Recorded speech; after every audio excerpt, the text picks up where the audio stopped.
മഴതോറും മുൻപേ സീരിയലിന്റെ latest episode review ആണ് പറയുന്നത്. അങ്ങനെ വൈജയന്തിയുടെ ബന്ധുക്കൾ കൊല്ലപ്പള്ളിയിലെ തറവാട്ടുകാർ ആ വീടിന്റെ ഉമ്മറപ്പടി കടന്നെത്തിയത് കേവലം ഒരു സന്ദർശനത്തിനല്ല, മറിച്ച് ഒരു വിചാരണക്കാണ് എന്ന് എല്ലാവർക്കും അറിയാമായിരുന്നു. ശിവശങ്കരൻ, രാജീവ്, കമല തുടങ്ങി ഓരോരുത്തരുടെയും മുഖത്ത് ഗൗരവം വരുത്തി ഹാളിലെ സോഫയിൽ ഇരിപ്പുറപ്പിച്ചു. അവരുടെ ലക്ഷ്യം ഒന്നേ ഉള്ളൂ: ബാലചന്ദ്രനെ ചോദ്യം ചെയ്യുക, അലീന എന്ന പെൺകുട്ടിയെ ആ വീട്ടിൽ നിന്നും പടിയടച്ച് പിണ്ടം വെക്കുക. ബാലചന്ദ്രൻ താഴേക്ക് ഇറങ്ങി വരുമ്പോൾ തന്നെ അന്തരീക്ഷത്തിലെ മുറുക്കം അയാൾക്ക് അനുഭവപ്പെട്ടു. പക്ഷേ മുഖത്ത് യാതൊരുവിധ ഭാവഭേദവും വരുത്താതെ അയാൾ ശാന്തനായി കാണപ്പെട്ടു. അലീനയെ മുകളിലത്തെ മുറിയിൽ സുരക്ഷിതമായി ഇരുത്തി വാതിൽ കുറ്റിയിടാൻ നിർദ്ദേശിച്ചതിന് ശേഷമാണ് അയാൾ നേരെ താഴേക്ക് വന്നത്. എന്ത് ബഹളം കേട്ടാലും നീ താഴേക്ക് ഇറങ്ങി വരരുത് എന്ന ബാലചന്ദ്രന്റെ വാക്കുകൾ അലീനയെ കാതിൽ മുഴങ്ങുന്നുണ്ടായിരുന്നു.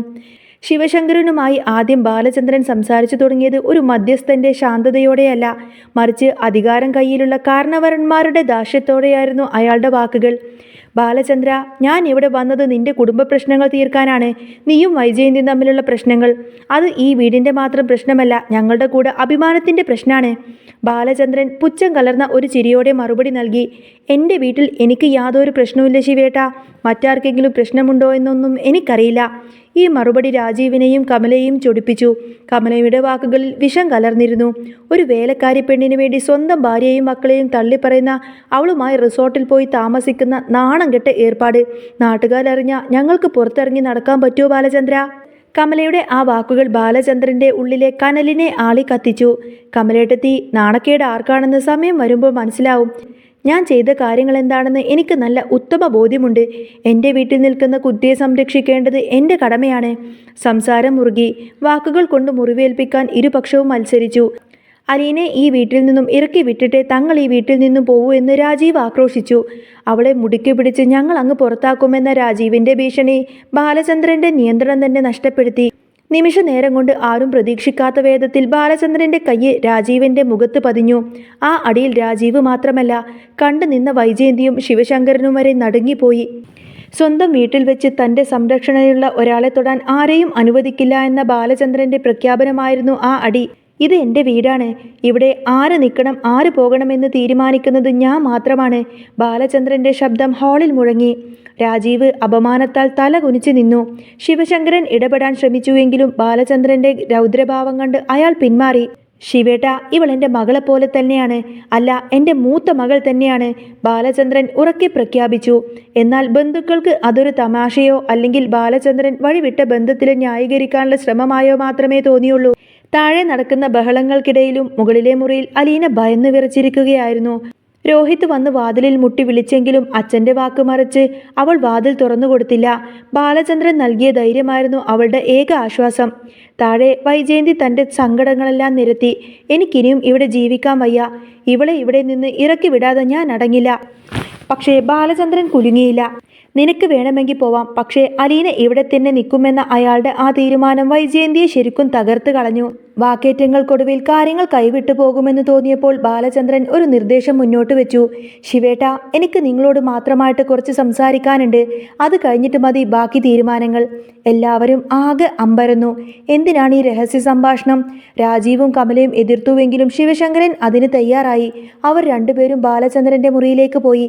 മുറിയിൽ വെച്ച് ബാലചന്ദ്രൻ അതുവരെ സൂക്ഷിച്ചു വെച്ച ആ വലിയ രഹസ്യം ശിവശങ്കരന്റെ മുന്നിൽ തുറന്നിട്ടു.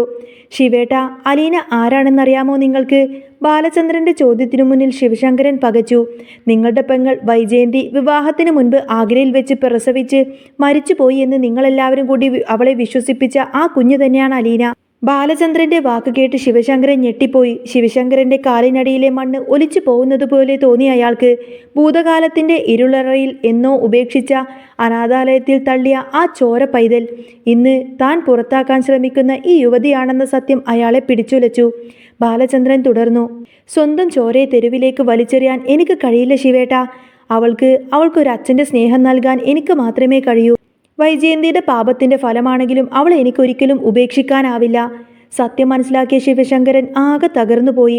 അഹങ്കാരവും ദേഷ്യവും എല്ലാം അങ്ങ് അലിഞ്ഞില്ലാതായി. കുറ്റബോധം അയാളെ വേട്ടയാടി. എന്തു മറുപടി പറയണമെന്നറിയാതെ അയാൾ തല താഴ്ത്തി.